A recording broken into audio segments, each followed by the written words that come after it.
Gentleman from Arkansas. I reserve.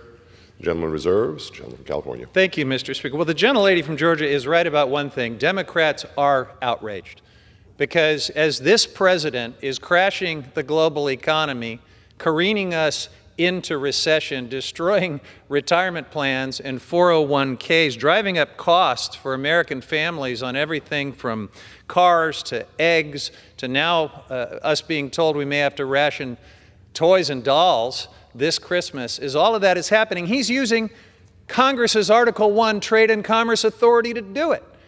And what do you hear from Republicans across the aisle about this thing that is wrecking the lives of so many American families?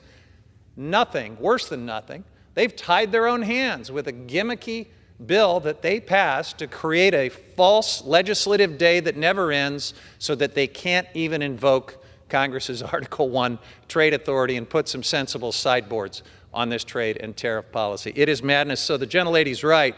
We are outraged. And I would like to yield 3 minutes to the gentleman from Maryland, Steny Hoyer, to talk about it. Gentleman from Maryland is recognized for 3 minutes. Live from Washington, D.C., Saturday Night Live. You can't make this up. Mr. Speaker, I rise in perplexion. I first want to say how much respect I have for Mr. Westerman. He is my dear friend and one of our best members. My. Doing a lot of work this time, Bruce.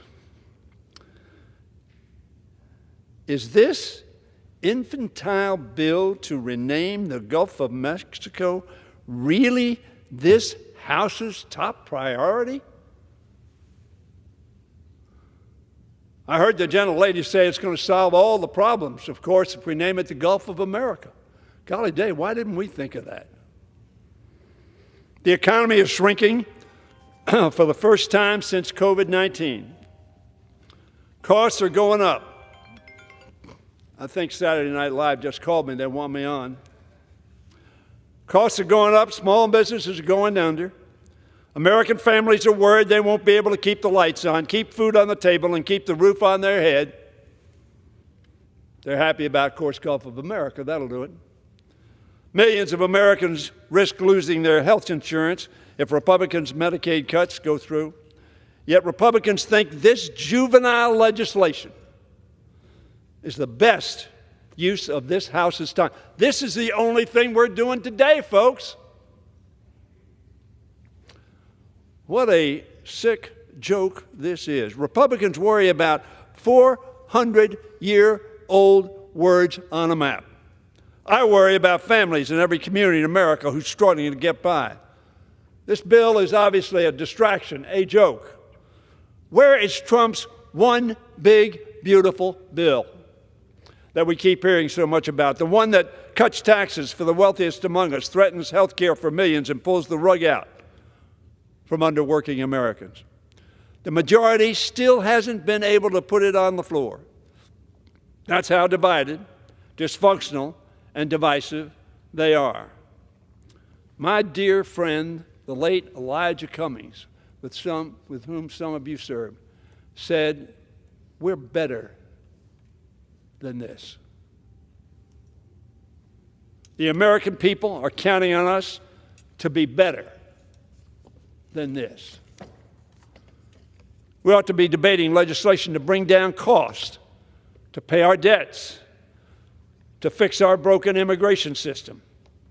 Instead, MAGA Republicans waste our time with this childish drivel. Not only that, they give it a prime spot on the floor schedule. This is the only thing we're doing for America today, renaming the Gulf of Mexico. May I have one more minute? I yield the gentleman a minute. Renaming the Gulf of Mexico, as if that's going to solve the problems. Very frankly, my self-confidence in America does not need that. I don't need Canada to be the 51st state. I don't need to invade Greenland, and I don't need the Gulf of America to have confidence in the greatest country on earth. Are we so small? Do we feel so belittled by the rest of the world that we have to do this silly silly, silly step. We are made smaller, hear me, we are made smaller by this effort.